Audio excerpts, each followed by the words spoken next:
So in this lecture, we will be discussing a numerical on Otto cycle. So the question reads, a 4-stroke SI engine has the compression ratio of 6 and the swept volume is 0.15 meter cube.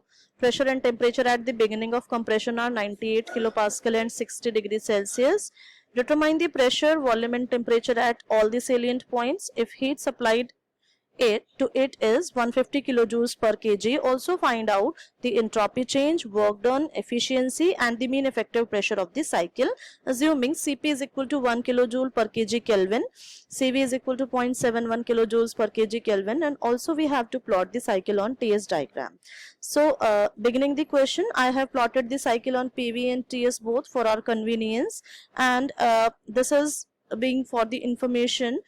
So SI engine is a petrol engine and it is based on an Otto cycle. So this is the PV diagram. It has this 1 to 2 as the isentropic compression, then 2 to 3 is the constant volume heat addition, 3 to 4 is the constant or isentropic expansion, and 4 to 1 is the constant volume heat rejection. And similar is shown here. It is 1 to 2 is isentropic, then heat addition, constant volume, then 3 to 4 is isentropic expansion, and 4 to 1 is constant volume heat rejection. So some of the terms which are calculated by the given data is Cp by Cv is equal to gamma. So gamma is coming to be 1.4 and R is Cp minus Cv. It is coming to be 0.29 kilojoules per kg Kelvin. Now RC, which is the compression ratio, is given as 6. So it is V1 upon V2, where V1 is the end volume and V2 is the clearance volume. So V1 by V2 can be written as V2 plus V1 minus V2. Here I have added and subtracted V2, and here it is V2 only. So this is V1 by V2 is actually the swept volume. So I have calculated this V2 and I have put the swept volume which is given in the question. So by V2 only, so it is 6 as given in the question. This is the compression ratio. So V2 is obtained as 0.03. So this is the clearance volume V2. Now for finding the V1, which is the total volume, it will be V2 plus V1 minus V2, or it can be directly obtained from this equation. So this is 0.18 meter cube. Now at some point we can do the PV is equal to MRT, which is the ideal gas equation, and we can have the mass for the mass flowing through the cycle. So this will be PV is equal to MRT for the 0.1. So P is 98. I have used it in kilopascal only because I have this R in the kilojoules. So this will be 10 to the power 3 and this will be 10 to the power 3, and hence I have not used any powers associated with this and this because both are getting cancelled. So 98 into 0.1, it is the V, then M we have to calculate, 0.29 is the R we have calculated above, and 333 is the temperature at the 0.1 which is given as 60 degree Celsius. Pressure is 98 kilopascal, it is given. So M is coming to be 0.183 kg.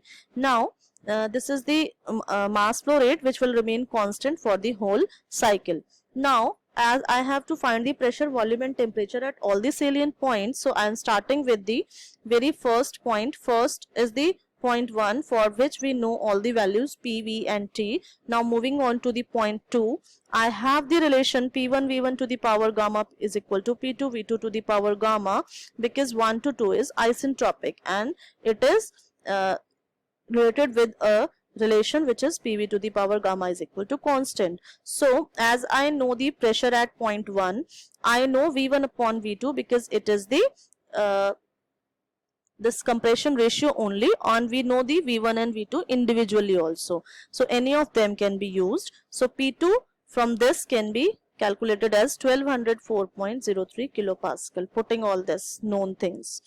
So this is the pressure at 0.2. Now moving on to the temperature. So T2 by T1 is equal to P2 by P1 raised to the power gamma minus 1 upon gamma. This is the relation we have used multiple times in the derivation for the Otto, diesel, dual and the Brayton cycle. So this thing I think all should remember. So P2 as we have calculated here only, then P1 we have been given in the question, then this is gamma minus 1 upon gamma, gamma is 1.4, and the temperature T1 is known. So which is 333 Kelvin. So this will be obtained as, the T2 will be obtained as 681.85 Kelvin.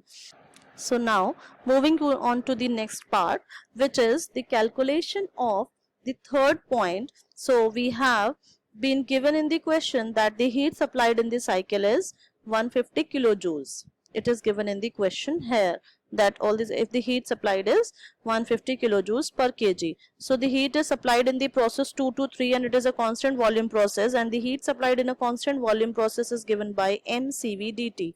So here I have used the same. I have written heat supplied is equal to mCv dt, as the heat is supplied between the points 2 and 3, hence the dt becomes T3 minus T2, and the heat supplied is 150. So it is m into the CV 0.71, which is given in the question. T3 we have to find and T2 we have already calculated. So using this, T3 is obtained as 1836.31 Kelvin.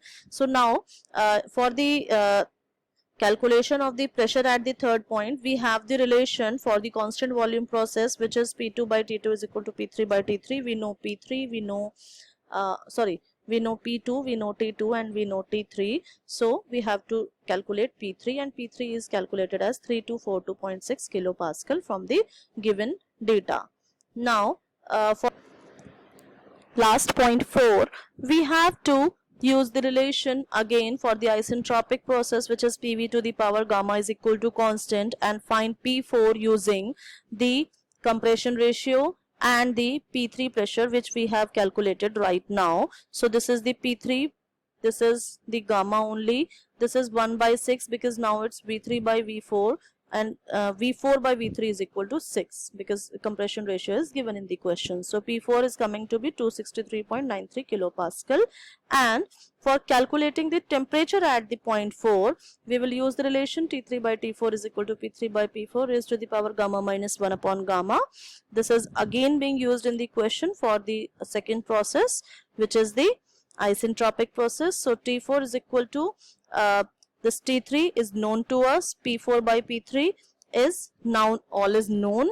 So we have got this T4 as 896.78 Kelvin. Now we can also as we know that we have all the temperatures now, so the heat rejected in the process 4 to 1 can be calculated by NCV T4 minus T1 because it is again a constant volume process. So this is M, this is CV, and this is the difference of temperature. So this is 73.25 kilojoules. So make it kilojoules here. So thermal efficiency of a Otto cycle or any type of cycle can be calculated by Q supplied minus Q rejected upon Q supplied, and putting all this, Q supplied is already given, Q rejected we have calculated, so we get the thermal efficiency as the 51.17%. Now for the mean effective pressure, it is also asked in the question. So mean effective pressure is given by the work upon the volume swept or the swept volume. So work is basically the Q supplied minus Q rejected only. So Q supplied minus Q rejected upon swept volume is V1 minus V2. We have used it above also in the same question.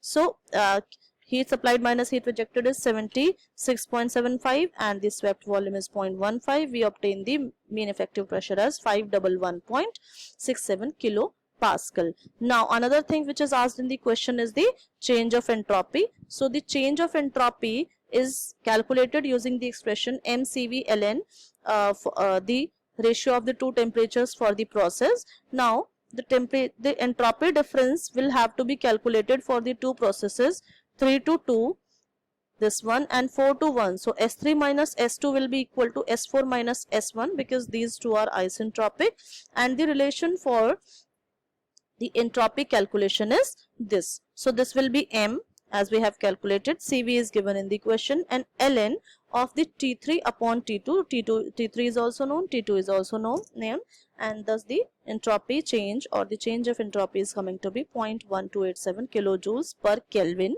and the entropy change is same for S4 minus S1. So this was all about this question. So thank you so much, and we will discuss another numerical in the next class. Thank you so much.